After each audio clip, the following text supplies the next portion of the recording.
ப்ரெட்டில் வெறும் பட்டரும் ஜாமும் தடவி சாப்பிட்றதுக்கு பதிலாக அதில் நிறைய டிஷ்ஷஸ் நம்ம செய்யலாம். அதில் ஒரு 4, 5 டிஷ்ஷஸ்ஸு எப்படி செய்கிறது அப்படிங்கிறத தான் இந்த வீடியோவில் பார்க்க போகிறீங்க. முதலாவது பார்க்க போகிறது பிரெட் வெஜ் பால்ஸு, அது செய்ய போகிறோம். அடுத்தது ஃப்ரெஞ்ச் டோஸ்ட்டு, எப்பயும் செய்கிற மாதிரி இல்லாமல் கொஞ்சம் வித்தியாசமாக செய்ய போகிறோம். பிரெட்டு புட்டு செய்ய போகிறோம். அடுத்தது பிரெட்டு உப்புமா செய்ய போகிறோம். சில்லி கார்லிக் ப்ரெட்டு கடைசியாக செய்ய போகிறோம். இது எப்படி ஒன்றுன்னா செய்கிறது அப்படிங்கிறத பார்க்கலாம். ஒரு பாத்திரத்தை அடுப்பில் வச்சு அதில் இந்த மாதிரி கொஞ்சமாக எண்ணெய் விட்டு கொஞ்சம் சோம்புத்தூள் போட்டுக்கோங்க. அது அந்த சோம்புத்தூள் பொரிஞ்ச உடனே அதில் கொஞ்சம் வெங்காயம், இப்போ குழந்தைங்களுக்கு கொடுக்குறதா இருந்தால் பச்சை மிளகாய் இதில் வேண்டாம், கொஞ்சமாக பூண்டு போட்டுக்கோங்க. பூண்டு போட்டு அதை நல்லா இப்படி வதக்கிக்கோங்க. கொஞ்சமாக உப்பு சேர்த்துக்கோங்க. சேர்த்துட்டு பீன்ஸ், கேரட்டு, கேபேஜ், இன்னும் என்னென்ன வெஜிடபிள்ஸ் உங்களுக்கு சேர்க்கணுன்னு தோணுதோ அந்த வெஜிடபிள்ஸ் எல்லாம் நீங்கள் சேர்த்துக்கோங்க. நான் பீன்ஸும் கேரட்டும் போட்டிருக்கிறேன். கொஞ்சமாக தண்ணி இந்த மாதிரி லேசாக தெளித்து விட்டு அதை கொஞ்சம் நேரம் மூடி வச்சு வேக வச்சிங்கன்னா நல்லா வெந்துடும். கொஞ்சம் டைம் கொடுக்கணும் அது வேகிறதுக்கு. கொஞ்சம் நேரம் கழித்து திறந்து பார்த்திங்கன்னா அது நல்லா வெந்திருக்கும். இதில் கொஞ்சமாக காரத்துக்கு கொஞ்சமாக மிளகாத்தூள், குழந்தைங்களுக்கு கொடுக்குறதுக்காக இருந்தால் அதுக்கு தகுந்த மாதிரி கம்மி பண்ணி போட்டுக்கலாம். நம்ம கொஞ்சமாக மிளகாத்தூள் கலந்து இதையும் நல்லா கலந்து விட்ருங்க. இது கூடவே கொஞ்சம் மல்லித்தழையையும் நம்ம போட்டு இதை இறக்கி வச்சிடலாம். இப்போ ப்ரெட்டு என்ன பண்ணுறோம் அப்படின்னா, இந்த மாதிரி கையில் பிசைஞ்சு நீங்கள் பவுடர் ஆக்கிக்கலாம். இல்லைன்னா மிக்சியில் அடித்து கூட நீங்கள் போட்டுக்கலாம். இப்போ ப்ரெட்டை பவுடர் பண்ணணும் அப்படின்னா அதை ஃப்ரிட்ஜில் வச்சு எடுத்திங்கன்னா கூட ஈஸியாக பவுடர் ஆயிரும். அது கூட 1 டேபிள் ஸ்பூன் அல்லது 2 டீஸ்பூன் அளவுக்கு கார்ன்ஃப்ளவர் சேர்த்துருக்குறேன். கொஞ்சமாக தண்ணி அதில் ஊற்றிக்கோங்க. ஊற்றி அதை நல்லா கலந்து விட்டுக்கோங்க. கலந்துட்டு நம்ம இப்போ வதக்கி வச்சுருக்கிற வெஜிடபிள் ஆறின உடனே அதையும் இதில் சேர்த்து எல்லாத்தையும் ஒன்றா நல்லா கலந்து அது உருண்டை பிடிக்கிற மாதிரி வரணும். அந்த ஸ்டேஜுக்கு ஆக்கணும்.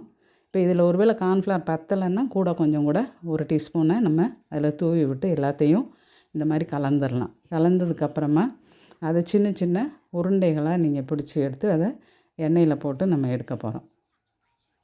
இப்போ ஒன்றா சேர்ந்து வந்துடுச்சு. இதை இது மாதிரி சின்ன சின்ன பால்ஸாக நீங்கள் பிடிச்சி எடுத்துக்கோங்க. இப்போ வெஜிடபிள்ஸை சாப்பிடாத குழந்தைங்கள சாப்பிட வைக்கணுன்னு இந்த மாதிரி ஏதாவது செய்து கொடுக்கலாம். இப்போ எண்ணெய் காய வச்சுக்கோங்க. ஒரு 10-15 பால்ஸ் தான் வர மாதிரி பண்ணியிருக்கிறேன் நான். அதனால் கொஞ்சமாக எண்ணெய் வச்சு அதில் போட்டு எடுத்துருக்கிறேன். நல்லா வெந்ததுக்கப்புறம் லேசாக திருப்பி விட்டு இது மாதிரி நல்ல ப்ரௌன் கலர் வந்த உடனே நீங்கள் எடுத்துட்டிங்கன்னா இது ரொம்ப டேஸ்ட்டாக இருக்கும். இதை ரோலாக கூட செய்யலாம். ப்ரெட்டுக்குள்ளே வச்சு ரோலும் செய்யலாம். நான் பால்ஸ் முதல்ல செஞ்சு காமிச்சிருக்கிறேன்.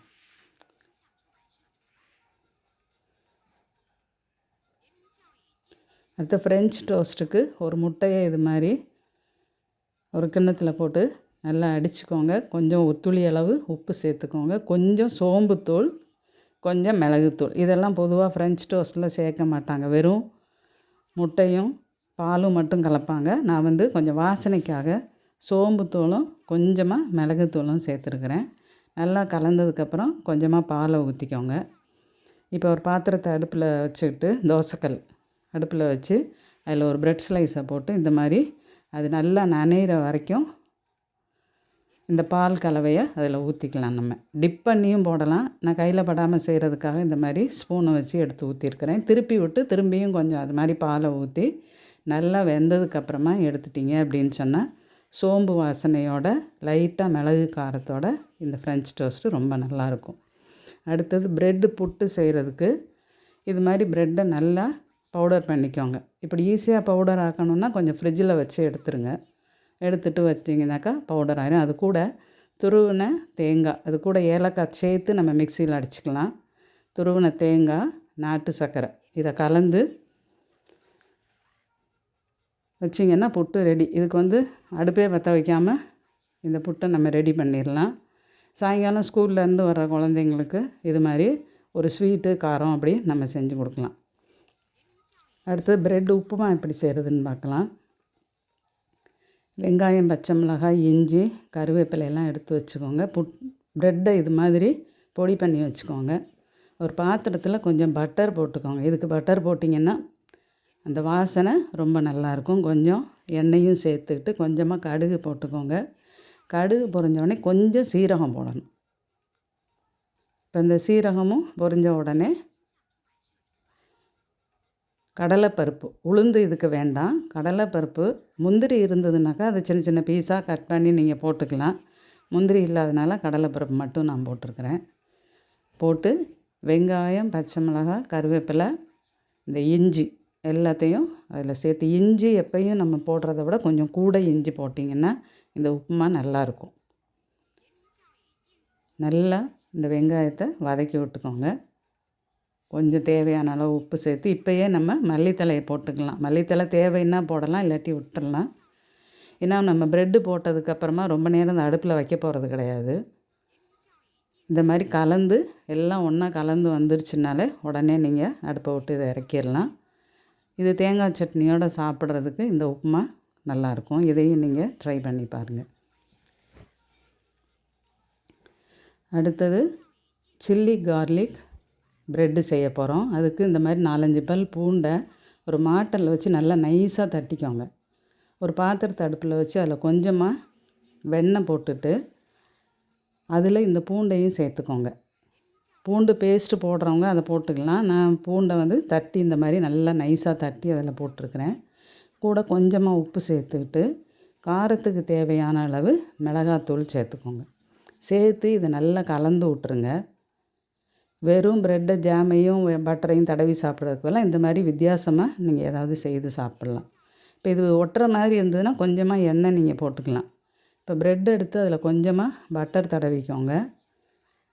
2 பக்கமும் தடவிட்டு 2 பக்கமும் நம்ம இந்த வதக்கி வச்சுருக்கிற பூண்டு, வத்தல் பொடி, மிளகாய் பொடி கலந்த அந்த கலவையை இதில் 2 பக்கமும் தடவிட்டு தோசைக்கல்ல போட்டு நீங்கள் டோஸ்ட் பண்ணி எடுக்க போகிறீங்க. எடுத்திங்கன்னா இது சில்லி கார்லிக் ப்ரெட்டு காரமாகவும் அதே சமயம் அந்த ப்ரெட்டோட லைட்டு இனிப்பாகவும் இதுவும் நல்லாயிருக்கும். இப்போ மார்னிங் பிரேக்ஃபாஸ்ட்டுக்கு இந்த மாதிரி ஏதாவது நீங்கள் செய்து சாப்பிடலாம். இதையும் ட்ரை பண்ணி பாருங்கள். ப்ரெட்டு வச்சு நம்ம நிறைய டிஷ்ஷஸ் பண்ணலாம். ஒரு 5 மட்டும் போட்டிருக்கிறேன். இந்த மீதி டிஷ்ஷஸ் எல்லாம் நம்ம பின்னாடி பார்க்கலாம்.